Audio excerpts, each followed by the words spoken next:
하나님 말씀은 로마서 5장 5절부터 10절까지입니다.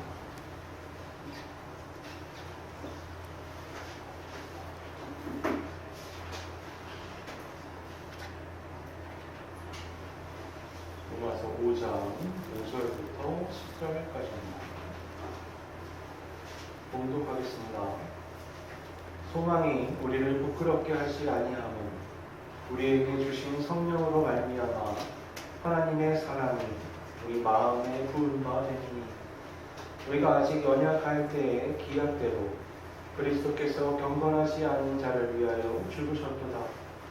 의인을 위하여 죽는 자가 쉽지 않고 선인을 위하여 용감히 죽는 자가 꼭 있거니와 우리가 아직 죄인 되었을 때에 그리스도께서 우리를 위하여 죽으심으로 하나님께서 우리에 대한 자기의 사랑을 확증하셨느니라.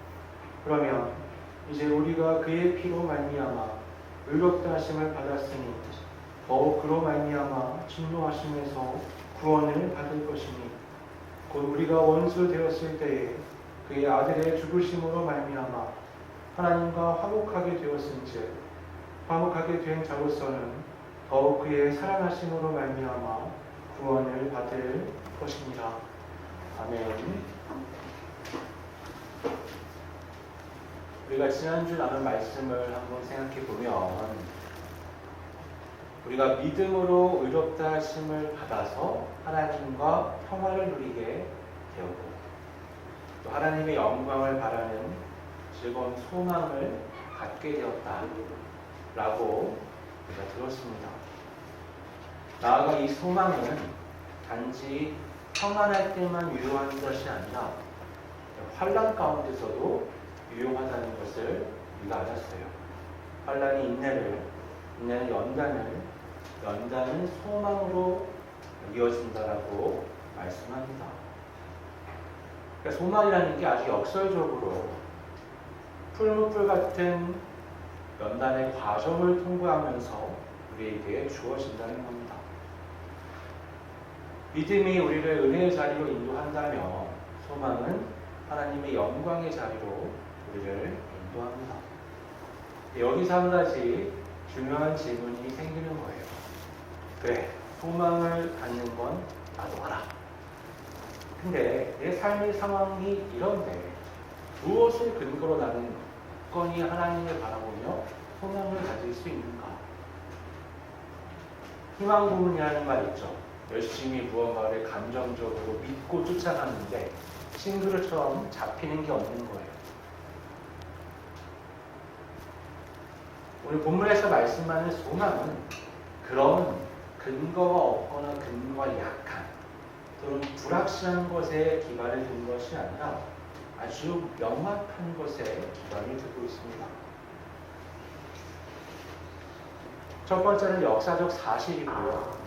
연결되어 있지만 두 번째는 불변하는 하나님의 성품에 기반을 두고 있는 소망입니다. 오늘 5절을 보면 이렇게 말씀하죠. 소망이 우리를 부끄럽게 하지 아니하며 우리에게 주신 성령으로 말미암아 하나님의 사랑이 우리 마음에 부은 바 됨이니. 소망이 헛되지 않은 첫 번째 이유가 우리 마음에 부어진 하나님의 사랑이라고 말씀합니다. 이건 내적인 경험을 얘기하는 거예요. 성령께서 우리 안에서 하시는 주요한 사역 중 하나는 하나님의 사랑을 깨닫고 체험하게 하는 겁니다. 우리는 우리 스스로가 하나님의 사랑을 깨닫고 체험한다고 생각할 수 있지만 전혀 그렇지 않고요. 이건 뭐랑 비슷하냐면요. 우리는 마른 스펀지 같은데 거기 하나님이 물을 주시니까 물이 스며드는 거예요. 그러니까 우리는 창조되기를 하나님의 사랑을 촉촉히 적실 수 있는 존재로 창조되었는데 관계가 끊겨서 메말라 버린 상태인 것입니다. 성령께서 다시 하나님의 사랑으로 우리 내부를 채워주시는 겁니다. 그래서 성령에 의해서 우리는 아주 깊은 곳, 다시 말해서 세상에서는 도저히 메꾸고 싶지만 메꿔지지 않던 그곳, 도저히 갈급함이 해소되지 않는 깊은 곳, 아주 깊은 그 내적인 부분이 그리스도 예수 안에서의 충족을 경험하게 되는 거예요. 우리가 은혜가 충만할 때를 생각해 보면 그 많은 걱정거리들이 작게 느껴지고요. 세상이 줄 수 없는 이전까지 갖지 못했던 세상의 근거를 찾을 수 없는 놀라운 충만함과 기쁨이 우리 안에 넘쳐납니다. 그건 성령에 의한 역사다라고 우리가 말할 수 있는 거예요. 바울은 여기서 멈추지 않고요. 이 주관적이고 개인적인 체험을 넘어서 아주 중요한 객관적 사실에 대해서 소망의 근거를 제시합니다. 왜냐하면 주관적이라는 게 그렇잖아요. 내가 좋을 때 신앙이 내 안에 소망도 충만합니다. 그런데 그렇지 못할 때가 있단 말이에요. 신앙도 불확실하고 내가 나를 보니 내 삶의 모든 여건도 좋지가 않고 내 자신의 신앙도 내가 보니까 불만이 많고 그리고 형편없게 느껴지고 이런 상황에서 하나님을 쫓아 믿음으로 산다는 게 굉장히 버겁고 부담스럽고 확신도 잘 서지 않는 그런 상황에 빠질 수도 있는 거예요. 그럼 그럴 때 어떻게 해야 되느냐? 변하지 않는 진리의 사건을 바라봐야 합니다. 6절을 보면 이렇게 말씀하죠. 우리가 아직 연약할 때에 기약대로 그리스도께서 경건하지 않은 자를 위하여 죽으셨도다. 예수 그리스도께서 우리를 위하여 죽으셨다라는 게 뒤에 나오겠지만 그게 하나님의 아주 분명한 사랑입니다. 근데 먼저 우리가 생각해 볼 것은 그 하나님께서 예수 그리스도를 보내셔서 나를 대신하여 죽게 하셨던 그때가 어떤 때냐? 바로 내가 연약할 때예요. 이 연약하다는 건요, 이 도덕적으로나 영적으로 스스로 어찌할 수 없는, 도저히 구원할 수 없는 무능력한 상태를 말씀하는 겁니다. 그러니까 하나님 앞에서 단 하나의 선도 행할 수가 없고, 죄의 문제를 바로잡을 능력도 없고, 의지도 없고, 완전히 영적으로 파산한 상태라고 말할 수 있죠. 아무 조건이 되지 않는데 하나님께서 그리스도 예수를 통해서 내 죄를 대신하여 죽게 하신 거예요. 7절은요, 이게 얼마나 어렵고 파격적인 일인지 설명합니다. 의인을 위하여 죽는 자가 쉽지 않고 선인을 위하여 용감히 죽는 자가 혹 가능하다. 여러분, 아주 위대한 인물들을 위해서 사람이 자신을 희생하는 경우들이 종종 있습니다. 하지만 그것도 결코 쉬운 게 아니죠. 하물며 세상 모두에게 손가락질 받는 죄인을 위하여 대신 죽는다. 그건 있을 수 없는 거죠. 내가 죽이고 싶죠. 내가 대신 죽는다는 건 상상할 수가 없는 거예요. 그런데 하나님께서는 우리가 가장 연약한, 가장 무능력하고 죄 안에서 아무 희망이 없는 그때에 우리를 위해서 죽으셨습니다. 8절은 이렇게 말씀해요. 우리가 아직 죄인 되었을 때에 그리스도께서 우리를 위하여 죽으심으로 하나님께서 우리에 대한 자기의 사랑을 확증하셨느니라. 이게 잘 이해가 안 될 수밖에 없어요. 왜냐하면 하나님의 그 아가페 사랑은 우리가 하는 그 에로스의 사랑하고는 차원이 다르기 때문에 우리는 언제 사랑하냐면요, 내가 보기에 좋을 때, 내가 듣기에 좋을 때, 내가 경험하기 좋을 때 사랑합니다. 그렇잖아요. 그 연애할 때 아무나 나한테 대시하면 다 받아주나요? 아니죠. 내가 보기에 아름답고 멋지고 내가 좋다는 느낌을 받아야 사랑하게 되는 거예요. 그럼 우리의 인간적 한계를 가지고 이 말씀을 보면 이게 이해가 되지 않아요. 우리는 기본적으로 나를 사랑합니다. 그래서 나를 즐겁게 할 때 그 대상을 사랑해요. 물론 여기서 점점 도덕적, 윤리적 기준이 높아지고 내적 수준이 올라가면 그 넘어가서 사람을 보편적으로 사랑하는 차원에서 사람을 사랑하는 단계로 올라설 수도 있죠. 근데 하나님의 사랑은 완전히 차원이 다릅니다. 하나님의 사랑은 가장 선, 그 자체이신 분이 원수된 우리를 사랑하시는 거예요. 사랑의 반대말은 무관심이라고 얘기하지만 그거는 그 사람과 관계가 없을 때 얘기입니다. 사랑의 반대말은 원수입니다. 하나님을 대적하고 하나님을 거부하고 하나님께로부터 반대 방향으로 쫓아가는 자를 위해서 자기 자신을 내어주는 사랑으로 그거를 증거로 보여주신 거예요.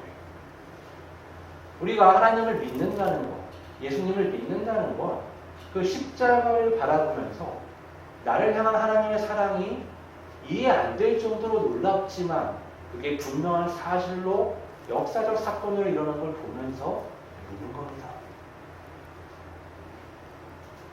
이 확증하셨다라는 건 헬라어로 시니스테신이라고 하는데요. 그러니까 예전에 한번 내가 보여줬어. 이게 아니고요.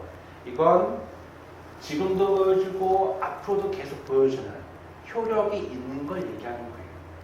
그러니까 그리스도 예수의 십자가는 그때로부터 지금까지 심지어 그 전에부터 하나님 앞에서 우리가 하나님과 화목하게 되는 가장 분명한 증거, 하나님의 사랑이 이 땅 가운데 나타난 가장 물리적 증거가 십자가입니다. 이게 바로 우리가 하나님을 바라보면서 소망을 잃어버리지 않을 첫 번째 근거가 되는 거예요. 이게 바로 십자가입니다. 여러분, 우리의 소망은요, 내가 하나님을 얼마나 사랑하는가에 달려있지 않습니다. 지난주를 돌이켜보세요. 우리가 하나님을 뭐 얼마나 사랑했나요? 이렇게 엄청 사랑하셨나요? 사랑에 빠져본 적 있으시죠? 사랑에 빠져보면 어떻게 되죠? 저는 아직 어려서 연애를 해보지 않았는데요. 네, 여러분이 좋아하는 게임, 여러분이 좋아하는 만화, 여러분이 좋아하는 스포츠 선수, 그 사람이 계속 생각나면 그게 사랑입니다. 사랑에 빠지면 어때요? 시도 때도 없이 계속 생각나죠. 그거 좋으니까 계속 안고 있는 거예요. 예수님을 처음 믿으면 약간 그런 상태가 돼요. 말씀이 좋고 하나님이 좋고 예수님이 좋고. 근데 금세 어떻게 해요? 네, 본래의 죄의 본성에 탄력적으로 돌아가죠. 그래서 자신을 사랑하는 본성으로 빠져갑니다.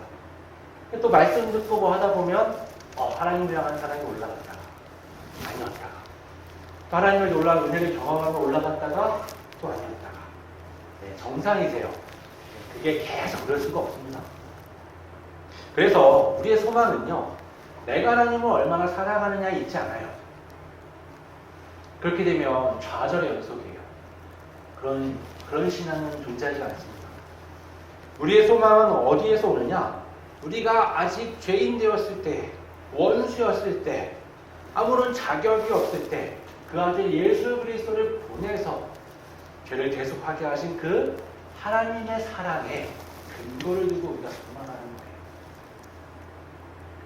여러분, 사람이 큰 환난과 어려움들이 오면 신앙이 마구 흔들립니다. 조금만이나 생기면 어때요? 하나님이 나를 버리셨나? 이러잖아요. 하나님이 나를 안 챙기시나? 벌하시나? 여러분, 그렇게 생각하지 마세요. 하나님이 아들도 보내셨는데 뭘 그렇게 우리를 혼내게 많아서 매일 우리를 감시하면서 우리가 그러니까 하나님도 그러신다고 생각하는데 하나님은 안 그러세요. 그런데 빠지면 이단들이 자꾸 와서 그런 거 가지고 넘어뜨려요. 그러니까 하나님은 그런 분이 아닙니다. 하나님은 은혜와 사랑이 늘 넘치는 분이에요. 십자가를 자꾸 바라보셔야 돼요. 믿음이 흔들릴 때, 확신이 사라질 때 십자가를 바라보면서 그래, 그리스도 예수의 십자가가 바로 하나님이 나를 사랑하시는 가장 분명한 증거지. 내가 이걸 보면서 소망해야지. 그렇게 생각하셔야 합니다. 십자가가 하나님이 우리를 향해 사랑하시는 확증이라면 이제 한 걸음 더 나아가서 이 소망에 대한 보증에 대해서 얘기를 해요. 9절, 10절을 이제 강조하는 표현은 하물며예요. 하물며. 이게 어떤 말이냐면 가장 어려운 걸 하나님이 하셨는데 하물며 훨씬 쉬운 상황에서 너희를 사랑하지 않으시겠느냐. 인도하지 않으시겠느냐 이 말을 하는 거예요. 더 어려운 일이 뭐냐? 원수 되었을 때에도 생명을 주어가면서 사람을 살리고 구원으로 인도하는 거였는데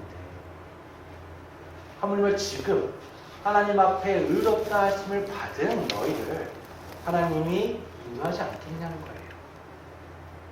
그럼 더 쉬운 게 뭐냐? 그건 바로 최후의 심판의 자리에서 하나님이 우리를 구원하시는 겁니다. 구원을 보증하시는 거예요. 예수 그리스도의 십자가를 통해서 하나님 나를 사랑하신다는 확신을 보았다면 그 그리스도 예수 안에서 하나님이 나를 반드시 구원하시겠다는 걸 우리가 보증으로 알아볼 수 있는 겁니다. 10절을 보면 이 하물며에 대한 이 보증의 차원이 한 번 더 나아가는데 뭐라고 말씀하냐면 이렇게 얘기하죠. 곧 우리가 원수 되었을 때 그의 아들의 죽으심으로 말미암아 하나님과 화목하게 되었음즉 화목하게 된 자로서는 더욱 그의 살아나심으로 말미암아 구원을 받을 것입니다. 이 10절은 원수와 화목이라는 관계적 차원의 초점이 맞춰져 있어요. 그러니까 9절의 보증은 이 재판적인 표현, 그러니까 죄인과 진노가 심판을 얘기하는 거거든요. 거기에 포커스가 맞춰져서 보증을 얘기한다면 10절은 원수와 화목이라는 관계적 측면, 하나님과 우리가 원수의 관계였는데 그리스도 예수 안에서 화목하게 되었다. 예수님의 죽으심을 통해서 화목을 이뤘는데 죽으심이 아닌 그분의 부활하심, 그로 인한 그분에게 있는 생명을 통해서는 얼마나 더 큰 하나님의 은혜를 경험할 수 있지 않겠느냐, 구원을 확실히 받을 수 있지 않겠느냐, 이 말씀을 하는 거예요.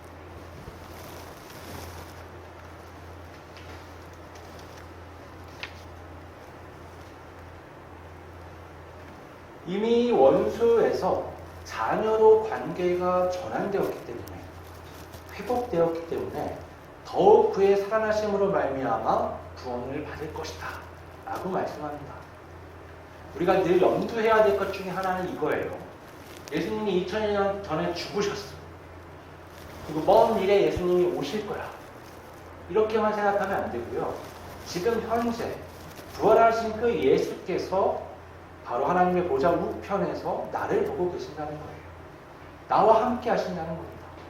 나와 지금도 관계를 맺고 나를 위해 하나님께 중보하시며 나를 인도해 가고 계시다는 거예요.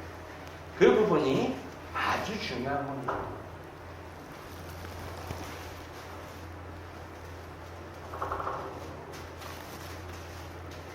예수님의 십자가의 죽음이 하나님과 우리 관계 사이에 있는 적대적 관계를 청산하는 과거적 사건이라면 예수님의 부활과 지금도 살아계심은 이 화목한 관계를 유지하고 또 최종적으로 구원으로 인도해 가시는 현재적인 능력이 돼요.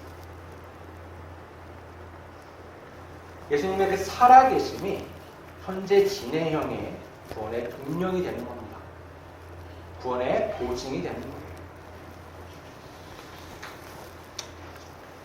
자, 오늘 말씀을 한번 우리가 요약해서 생각을 해봐야 돼요.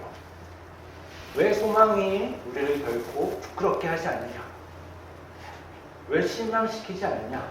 그건 바로 우리가 아직 연약하고 죄인 되었을 때, 심지어 원수였을 때 그리스도 예수의 십자가의 죽음을 통해서 무조건적인 그 하나님의 사랑을 확증하셨기 때문입니다.